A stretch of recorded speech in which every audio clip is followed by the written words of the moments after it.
Ukraine युद्ध को लेकर रूसी राष्ट्रपति पुतिन का बड़ा खुलासा, कहा शांति वार्ता से यूक्रेन हटा पीछे, अब हमारी सेनाएं बढ़ रही हैं आगे।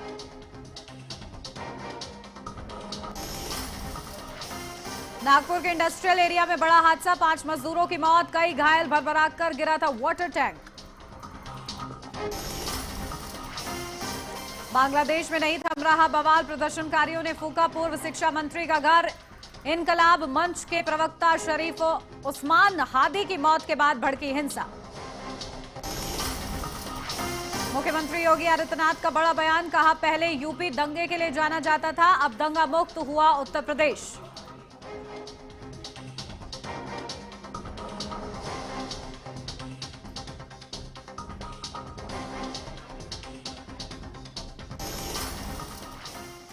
नमस्कार, आप देख रहे हैं एचएनएन न्यूज। मैं हूं आपके साथ उन्नति भटनागर। बुलेटिन की शुरुआत करेंगे महत्वपूर्ण खबर के साथ, जहां एसआईआर प्रक्रिया को लेकर उठे सवालों पर प्रदेश के डिप्टी सीएम विजय शर्मा ने विपक्ष पर जमकर हमला बोला है। उन्होंने कहा है कि जो नाम दोहराए गए हैं या जिनका नाम गलत तरीके से जुड़ा है उन्हें हटाया जाना चाहिए। जिनका नाम 2025 में है लेकिन 2003 में नहीं था, ऐसे नामों को भी कटना चाहिए और कार्रवाई होनी चाहिए। वहीं उप मुख्यमंत्री ने आगे कहा कि विपक्षी पार्टियों को एसआईआर में साथ देना चाहिए।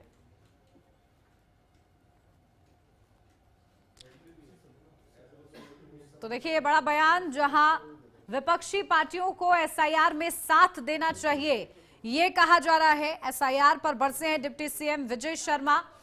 जो नाम रिपीट हुए वो नाम हटने चाहिए, उनकी ओर से ये कहा जा रहा है। साथ ही उन्होंने विपक्षी पार्टियों से कहा है कि एसआईआर में उन्हें सहयोग करना चाहिए।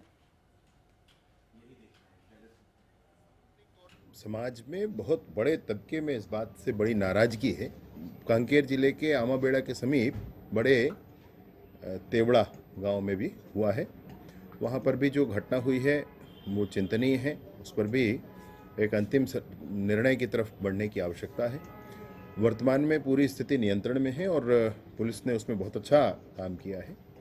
बहुत से लोगों को बचाया है। बड़ी संघर्ष की स्थिति थी, लेकिन जो लोग इस अभियान में जुटे हैं, जो गांव के व्यक्तियों को गांव से ही अलग बना देते हैं, ऐसी प्रक्रियाओं पर भी लोगों के मन में बड़े आक्रोश है। तो देखिए अपडेट ले लेते हैं, हमारे संवाददाता शिवानी जुड़ गई हमारे साथ। शिवानी, क्या कुछ जानकारी मिल रही है, किस तरीके से डिप्टी सीएम बरसे हैं विपक्ष पर, और साथ ही साथ एसआईआर को लेकर क्या कुछ कहा गया उनकी तरफ से? बिल्कुल, छत्तीसगढ़ में एसआईआर प्रक्रिया को लेकर कांग्रेस ने कड़ा ऐतराज जताया है। कांग्रेस नेताओं का कहना है कि एसआईआर के नाम पर बड़ी संख्या में वास्तविक मतदाताओं के नाम काटे जा रहे हैं, जिनसे लोकतांत्रिक अधिकार जो है वो प्रभावित हो रहे हैं। पार्टी का आरोप है कि ये प्रक्रिया जल्दबाजी और बिना पर्याप्त सत्यापन की जा रही, जिसका खामियाजा जो है वो नागरिकों को भुगतना पड़ रहा है। कांग्रेस ने कहा है कि जिन लोगों ने वर्षों से मतदान किया है उनके नाम अचानक सूची से हटाना जो है वो गंभीर सवाल खड़ा करता है। साथ ही कांग्रेस नेताओं ने सरकार पर जो है वो गंभीर आरोप लगाए कि एसआईआर के जरिए जो है चुनिंदा वर्ग के क्षेत्रों को निशाना बनाया जा रहा है, जिससे विपक्ष चुनाव प्रक्रिया का संदेह जो है वो पैदा करता है। और कांग्रेस ने मांग की है कि एसआईआर को तुरंत रोका जाए और पूरी पारदर्शिता के साथ पुनः सत्यापन हो और एक ही पात्र मतदाता का नाम न कटे, क्योंकि वोट देने का अधिकार किसी भी नागरिक का है, वो जो है वो मूल अधिकार है। वहीं डिप्टी सीएम विजय शर्मा ने साफ कहा है कि जो नाम रिपीट पाए गए हैं उन्हें हटाना चाहिए। उन्होंने ये भी कहा है कि जिन लोगों का नाम जो है वर्ष 2005 की मतदाता सूची में है और लेकिन 2003 की सूची में नहीं था, ऐसे मामलों में भी जांच होनी चाहिए और नियमों के तहत जो है वो कार्यवाही की जा रही है। विजय शर्मा ने ये भी कहा है कि विपक्षी दलों को जो है अपील की गई है कि वो एसआईआर में सहयोग करे और केवल दिखावे के लिए न करे कि कुछ गलत हो रहा है। विपक्ष द्वारा जो उठाए गए सवालों पर उन्होंने प्रतिक्रिया दिया है। उन्होंने ये भी कहा है कि विपक्ष को प्रामाणिक के साथ बात करनी चाहिए और जनता के बीच किसी भी तरह का जो है वो भ्रम नहीं फैलाना चाहिए। साथ ही उन्होंने ये भी कहा है नेताओं को है वो चेतावनी दी है कि वे अपने फॉलोअर्स को भ्रमित ना करें, उससे बचे, क्योंकि एसआईआर प्रक्रिया का उद्देश्य जो है वो पारदर्शी और निष्पक्षता जो है वो सुनिश्चित करना है। जी ठीक है शिवानी, बहुत शुक्रिया आपका तमाम जानकारी के लिए।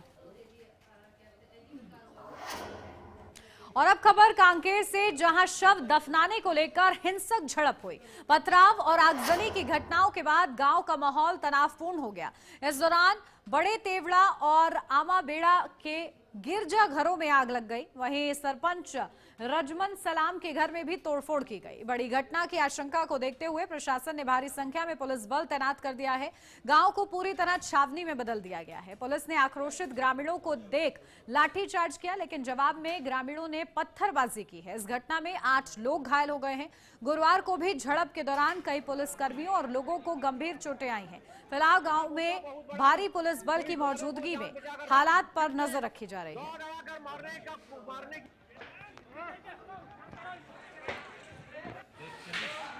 तो देखिए, आसपास के गांव को भी अलर्ट किया गया है। कांकेर में शव दफनाने पर बवाल हुआ है, तो पथराव और आगजनी से हालात बिगड़े हैं।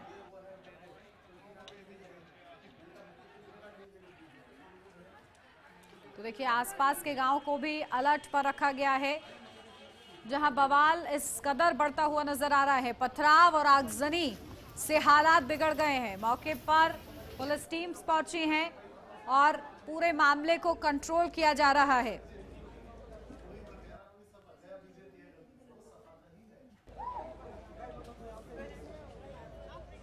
न्याय चाहेंगे, जो कि ईसाई धर्म अपना करके जो इधर जो पास्टर बाहर पास्टर लोग आए हैं, और इधर आदिवासी बहुल क्षेत्र है और यहाँ पेन सिस्टम से चलता है हम लोग का इस क्षेत्र।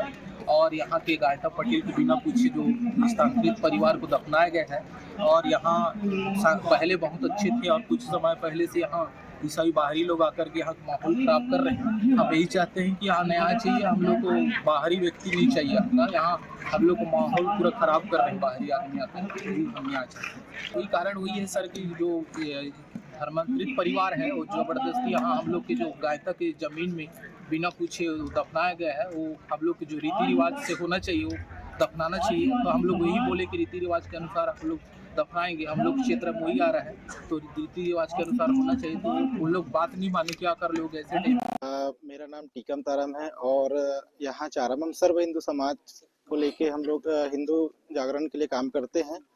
और हमारा यह हम लोग आज मुक्ति धाम के पास इसलिए आए हैं कि जो अभी आमाबेड़ा के अंतर्गत बड़े तेवरा करके गांव है, वहाँ के जो सरपंच है उसके पिताजी का मृत्यु हुआ है, जो धर्मांतरित हो चुका है। तो वहाँ उनका शव दफन किए थे, तो उनको निकाला गया है वहाँ से, क्योंकि वो ईसाई समुदाय के हिसाब से अपना कफन दफन किए थे। अब उनको लेके हम लोग को गुमराह किया जा रहा है कि चारामम ला के दफन करेंगे करके। तो यहाँ सर्व हिंदू समाज सर्व समाज मिल के उसका विरोध कर रहे हैं। यहाँ से कफन दफन होने नहीं देंगे ऐसा करके, क्योंकि आप भी जानते हैं कि यहाँ के जो प्रशासन है उनका सपोर्ट करते हैं। अगर इस बार हुआ कफन दफन तो उग्र आंदोलन होगा, और ये हमारी चेतावनी है। अपडेट लेते हैं, हमारे संवाददाता सूर्या हमारे साथ जुड़ गए हैं। सूर्या, क्या कुछ जानकारी? पथराव और आगजनी की तस्वीरें सामने आई हैं, क्या हो रहा है? जी नती जी, बिल्कुल बताना चाहूंगा। जो मामला है कांकेर जिले के बड़े तेवरा गांव में जो है धर्मांतरण और शव कफन दफन को लेकर हुआ था। जो है तोड़फोड़ की घटना के बाद आज जो स्थिति है वो नियंत्रण बताई जा रही है। हालांकि जो क्षेत्र में अपनी तनावपूर्ण माहौल को देखते हुए पुलिस बल काफी बड़ी संख्या में जो यहाँ पे लगा दी गई है। प्रशासन और पुलिस जो वरिष्ठ अधिकारी है मौके पर लगातार निगरानी बनाए हुए हैं और स्थिति पर जो है लगातार नजर रखे हुए हैं। राहत की बात यह है कि आज कल जो है जिस तरह से जो है जिस जगह पे जो चर्च और चर्च पर आग के हवाले किया गया था, और जिस जगह पर जो है लाठीचार्ज किया था जिसमें 20 जवान के आसपास बनाई जा रही जो घायल हुए थे, वहाँ आज स्कूल कॉलेज और सभी दुकानें जो समान रूप से खुली हुई थी और जिससे जो है जनजीवन धीरे धीरे पटरी पर लौटता दिखाई दे रहा है। वही प्रशासन ने भी लोगों को शांति बनाए रखने की अपील की है। जी बिल्कुल, और बताया जा रहा है कि आसपास के गांव को भी अलर्ट पर रखा गया है। जी, जिस तरह से जो है कल ग्रामीणों में जो है जिस तरह से लाठीचार्ज और पत्थरबाजी हुई थी, उस स्थिति को देखते हुए लगातार जो है पुलिस बल उस क्षेत्र में बढ़ा दिया गया है और लोगों को जो हिदायत दिया गया है कि बेवजह किसी बातों पे ना आए और अपने घर में सुरक्षित रहें। इस तरह से जो है लगातार माहौल बना हुआ है और पुलिस लगातार इस पर नजर बनाई है। ठीक है, बहुत शुक्रिया सूर्य आपका।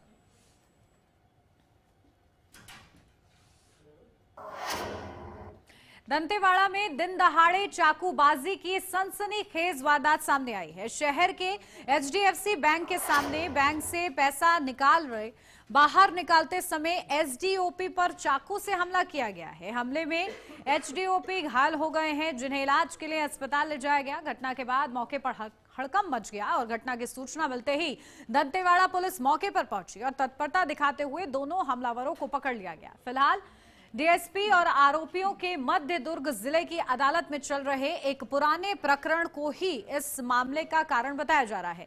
हालांकि पुलिस इस पूरे मामले की जांच कर रही है।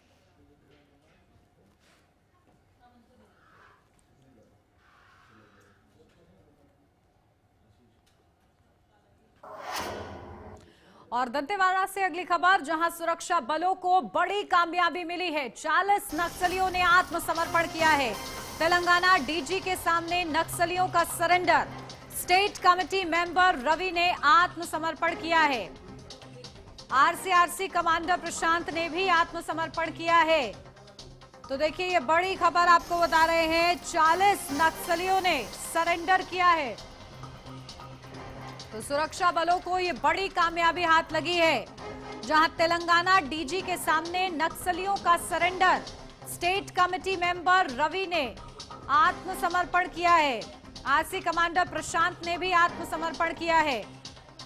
तो सुरक्षा बलों को ये बड़ी कामयाबी हाथ लगी है, जहां नक्सलियों के खिलाफ विशेष अभियान चलाया जा रहा है और इस दिशा में ये बड़ा कदम।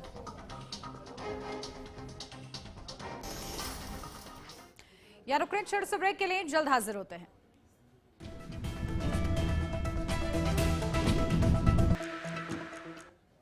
ब्रेक के बाद स्वागत है आपका। बढ़ते आगे, जहां धमतरी नगर निगम में विपक्षी पार्षदों और रेलवे प्रभावित परिवारों ने जमकर हंगामा किया है।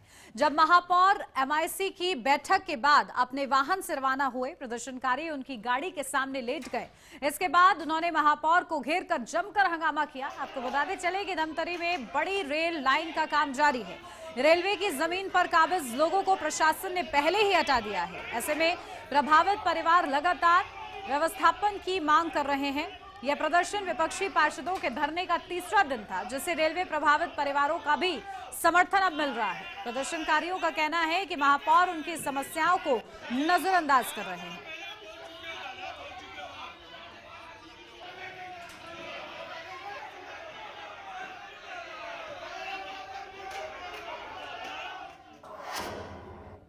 अब खबर गरियाबंद के कुल्हाड़ी घाट क्षेत्र से, जहां की एंटी पोचिंग टीम ने 12 शिकारियों को गिरफ्तार किया है। जंगल में लगे ट्रैप कमरे की मदद से सभी शिकारियों को गिरफ्तार किया गया है। बताया जा रहा है कि सभी ने रिजर्व क्षेत्र में एक सांबर का 3 धनुष से शिकार किया था। आरोपियों के कब्जे से बड़ी मात्रा के शिकार करने का फंदा, धनुष, तीर बरामद किए गए हैं। तो देखिए, रिजर्व क्षेत्र में सांबर का शिकार किया था, तो जंगल में लगे ट्रैप कैमरे से गिरफ्तारी हुई है। तो गरियाबंद में 12 शिकारी गिरफ्तार किए गए हैं।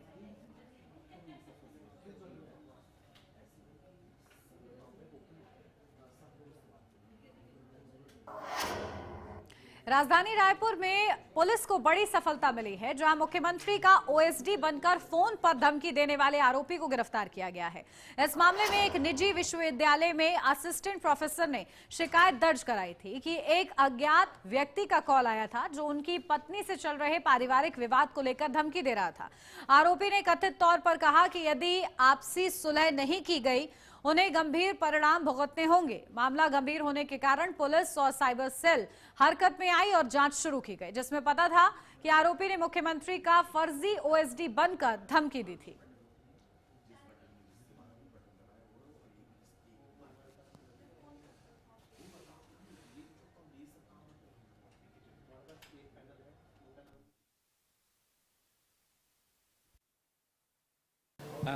एक प्रोफेसर चिंतामणि पांडा हैं, और उनके द्वारा शिकायत की गई थी कि उनके पारिवारिक मसले में अखिलेश सिंह नाम के व्यक्ति ने ऑनरेबल CM साहब के OSD रवि मिश्रा जी के नाम पर धमकी दी है कि अपने पारिवारिक विवाद सुलझा लो। इस शिकायत पर अखिलेश सिंह के विरुद्ध अपराध कायम करके विवेचना में लिया गया है। आरोपी को हिरासत में लिया गया है।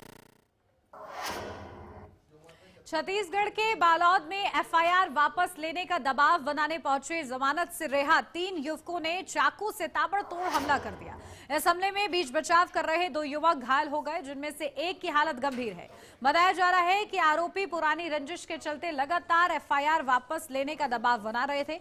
इसी दौरान उन्होंने अचानक चाकू निकालकर हमला शुरू कर दिया, जिससे खेल मैदान में अफरा तफरी मच गई। फिलहाल पुलिस ने इस मामले में एफआईआर दर्ज कर ली है और मामले की जांच में जुट गई है। तो देखिए, आरोपियों ने 2 लोगों को चाकू मारा है। एफआईआर वापस लेने का दबाव ये बना रहे थे। जहां जमानत से छूटे आरोपियों का आतंक देखने को मिला है। आरोपियों ने 2 लोगों को चाकू मारा है, यानी कि खाकी का खौफ इनमें नजर नहीं आया और एफआईआर वापस लेने का दबाव ये आरोपी बना रहे थे।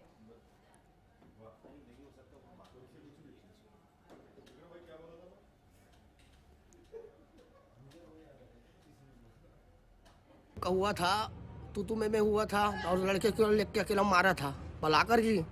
तो लड़के एफआईआर जी भी लिखा लिए थे।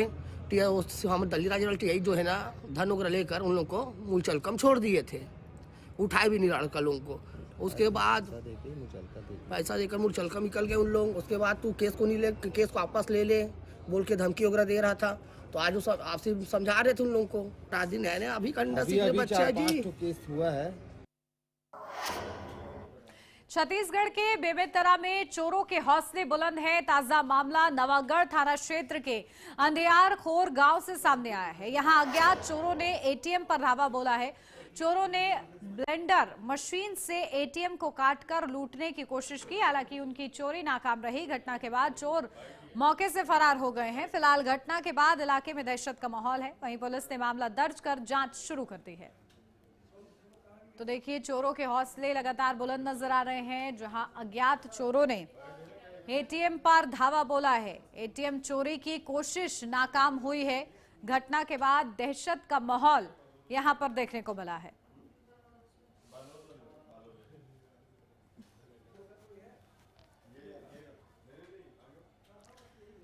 तो देखिए, घटना के बाद से इलाके में दहशत का माहौल है। जहां चोरों के हौसले बताया जा रहा है कि बुलंद है। एटीएम पर हाथ साफ करना चाहते थे चोर और देखिए मशीन चुराने का भी पूरा प्लान बना चुके थे और किस तरीके से बकायदा इसको काटा गया है ताकि मशीन लेकर वो फरार हो सके। लेकिन ये कोशिश चोरों की नाकाम हुई है और अज्ञात चोरों ने एटीएम पर देखिए धावा बोला है। अब उन चोरों की तलाश में पुलिस जुटी हुई है ताकि ऐसी वारदात जो है अन्य इलाके में सामने ना आए। तो एक तरफ चोरों की कोशिश नाकाम हुई है और अब पुलिस उन चोरों की तलाश में जुटी हुई है।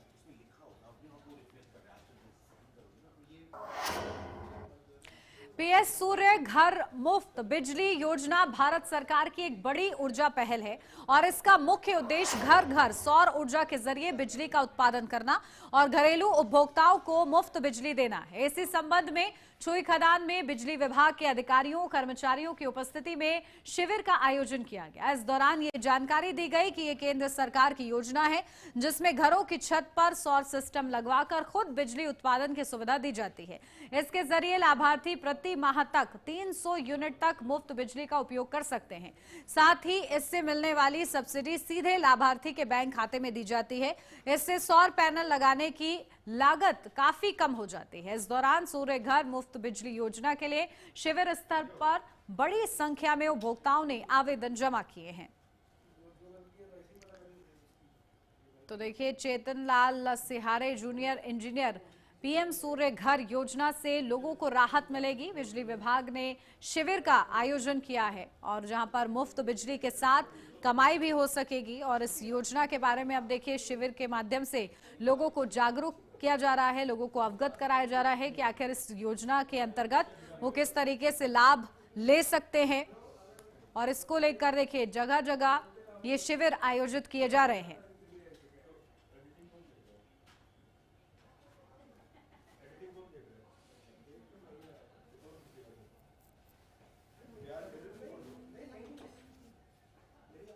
ये जो शिविर हो रही है, जो CSPDCL छुई खदान के द्वारा आयोजित की गई है, इसका जो मुख्य उद्देश्य है, जो हमारे प्रधानमंत्री जी का एक महत्वाकांक्षा योजना है, पीएम सूर्य घर मुफ्त बिजली योजना, उसका जो लाभ है उसमें क्या फैसिलिटी है, कैसे जो है जो उपभोक्ता हैं वो आत्मनिर्भर बन पाएंगे ऊर्जा के क्षेत्र में, उसके लिए शिविर आयोजन किया गया है, जिसके द्वारा बताया जाएगा कि कितने कम खर्च में आप अपने जो छत का उपयोग है वो अपने ऊर्जा उत्पादन के लिए यूज़ कर सकते हैं और अपने बिजली बिल का जो खर्च है वो जीरो कर सकते हैं। पीएम सूर्य घर मुफ्त बिजली योजना के तहत रखा गया है छुई खदान के अंतर्गत टिकरी पारा मंगल भवन में।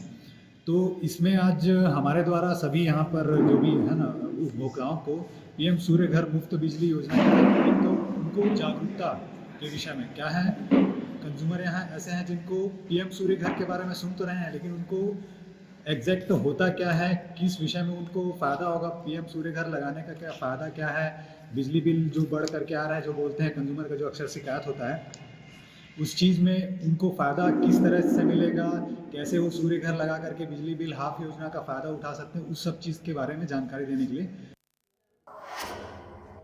गरियाबंद जिले में कमार जनजाति के बच्चों को स्कूल भवन नसीब नहीं हो रहा है।